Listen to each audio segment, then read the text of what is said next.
Denver. Imagine planning your next trip and finding that Delta was selling first-class seats for less than the cramped middle seats in the back of the plane. So you fly first class to New York and walk into the best French restaurant, only to discover that every dish is cheaper than the burger and fries down the street. Waiter, bring the duck à l'orange. Fanciful as that might sound, something a bit like it is happening right now in the world of electricity. Xcel Energy is a utility company with millions of electric customers in the middle of the country, from Texas to Michigan.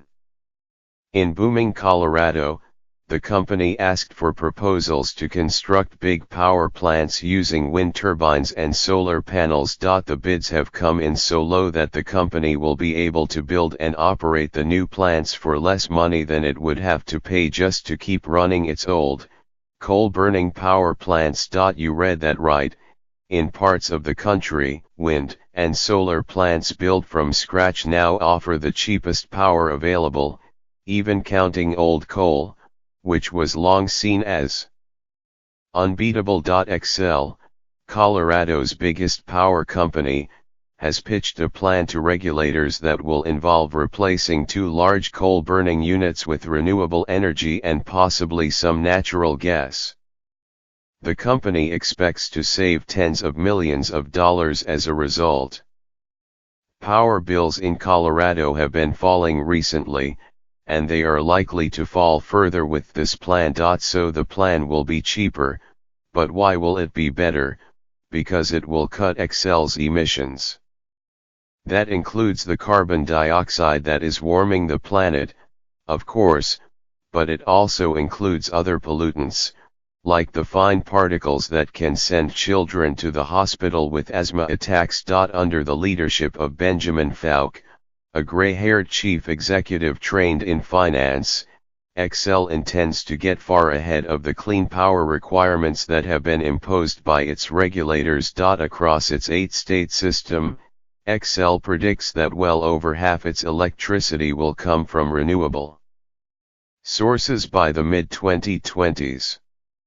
It will be one of the cleanest large utility companies in the country. Now, to be clear, the low bids that Xcel is getting include some federal subsidies for clean power.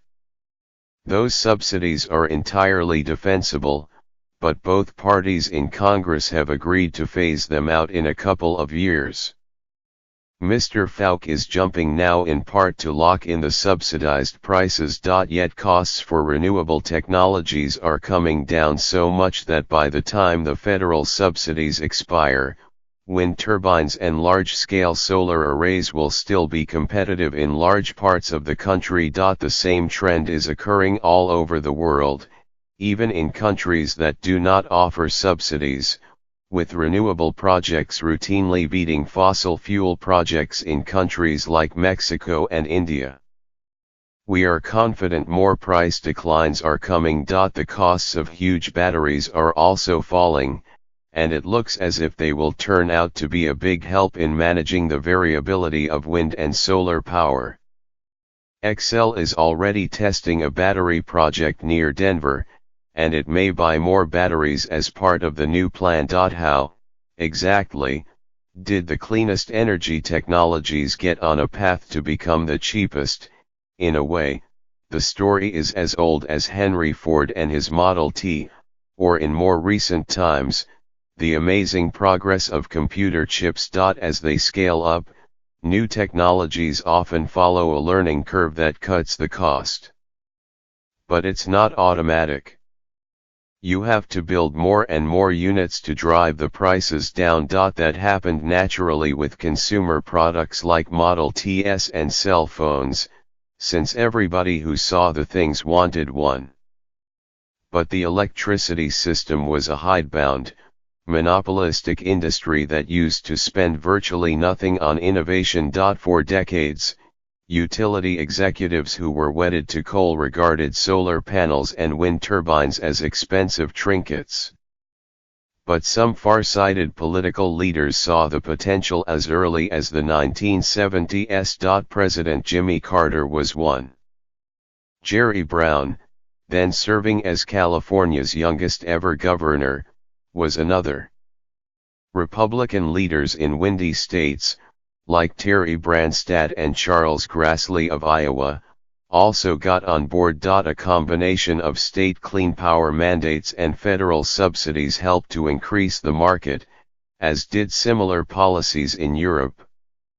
It has taken a couple of decades, but we are reaching a point where the new energy technologies are going to be cheap enough to drive a lot of the old coal-burning power plants off the market. Nowadays, of course, the Trump administration is trying to take the country backward. It recently offered a scheme to subsidize coal and nuclear plants, but the plan was so ludicrous, a federal panel dominated by Trump appointees voted it down 5-0. More ominously, the administration recently imposed costly tariffs on solar panels made in China. That is unquestionably bad for the solar industry, but we think it will turn out to be a temporary setback. The real question now is how fast can the fossil fuel plants be shut down? Even with favorable economics, human and institutional inertia is such that the remaining coal plants could take a long time to die. States need to find ways to help utilities make the right decisions, perhaps by sharing some of the short-term costs of the shutdowns. They also need to protect workers who lose their jobs, and compensate communities that stand to lose part of their tax base. Despite such concerns, the cost trends are clear, and inexorable. Mr. Fauke has positioned Xcel to take advantage of them, and a handful of other power companies across the country are taking similar steps.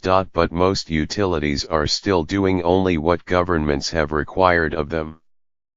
With the best power plants becoming the cheapest, isn't it time for their leaders to seize the future, too?